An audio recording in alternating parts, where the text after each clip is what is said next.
असर के हुन्छ? वो दण्डित हुनुपर्छ।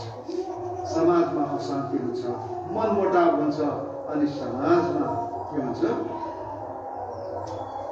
एकअर्काको विरोध गर्न लाग्छ, पक्ष र विपक्ष हुन लाग्छ।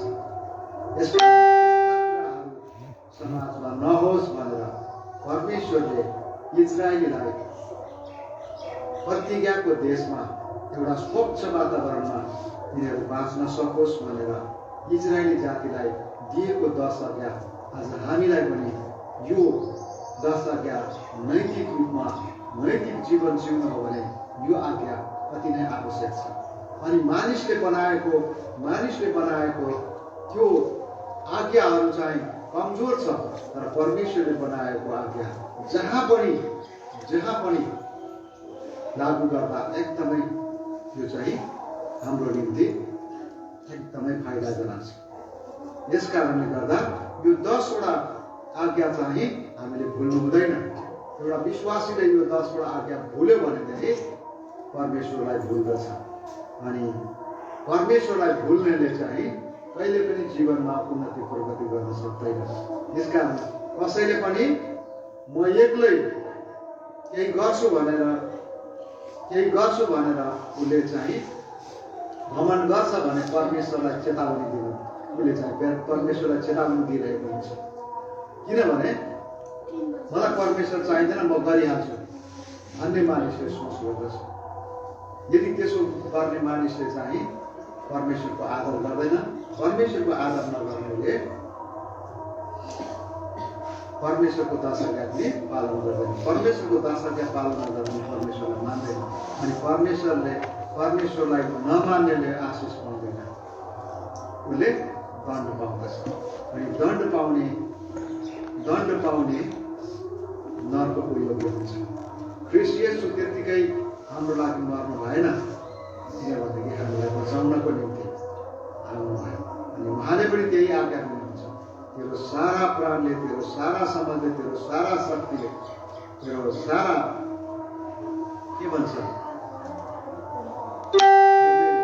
परमेश्वरलाई मान्नु, अनि आफ्नो छिमेकीलाई आफूले जित्नु। यही दुईटा मात्रै 10 आज्ञाको पनि साथ हो।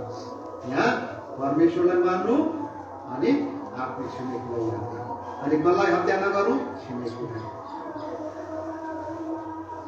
अनि कसको झुटो साक्षी नदिनु? छिमेकीको विरुद्धमा झुटो साक्षी नदिनु। कसको सामान नचोर्नु? छिमेकीको सामान नचोर्नु।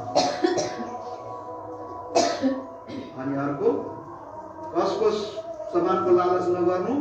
छिमेकीको सामान नचोर्नु। यही दुईटा छ 10 आज्ञा। यसकारण यो 10 आज्ञालाई चाहिँ हामीले चाहिँ बिर्सनु हुँदैन, याद गरिरहनु।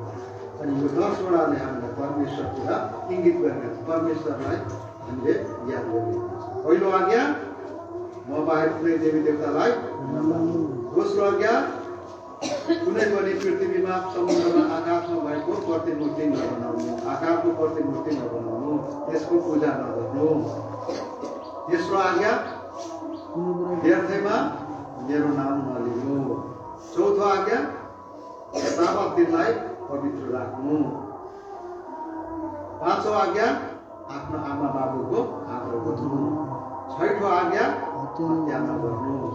सातौं आज्ञा, व्यभिचार नगर्नु। आठौं आज्ञा, झुटो साक्षी नदिनु, चोरी नगर्नु।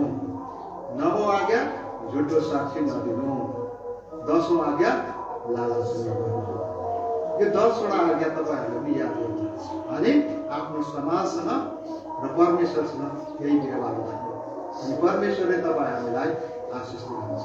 जसले आज्ञा मान्दैन त्यसलाई परमेश्वरले आशिष दिनुहुँदैन।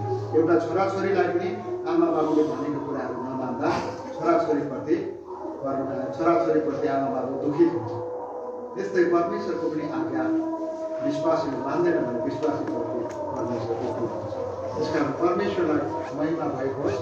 आजको वचनबाट उहाँलाई दिनुभएको आशिषको निम्ति उहाँलाई धन्यवाद। आउनुहोस् हामी प्रार्थना गरौँ। महान प्रभु, हामी तपाईँलाई धन्यवाद भन्दछौँ। तपाईँले दिनुभएको यो 10 आज्ञा फटकरी रूपमा प्रभु यहाँ प्रस्तुत गरेको छौँ। बताउँदै गर्दा भुल भए क्षमा गर्नुहोस्। तपाईँले महिमाको निम्ति यो आज्ञाहरू तपाईँका प्रियजनहरूले स्मरण गर्न सकोस्। समाजमा बस्दा समाजको लागि दिनुभएको त्यो आज्ञाहरू याद गर्न सकोस्। तपाईँसँग बस्दा तपाईँ परमेश्वरले दिनुभएको त्यो चारवटा आज्ञा याद गर्न सकोस्। तपाईँकै महिमा भएको छ। हाम्रो प्रार्थना सुनि ग्रहण गर्नुहोस् यीशुको नाममा आमेन। यो समय म सञ्चालन गर्छु।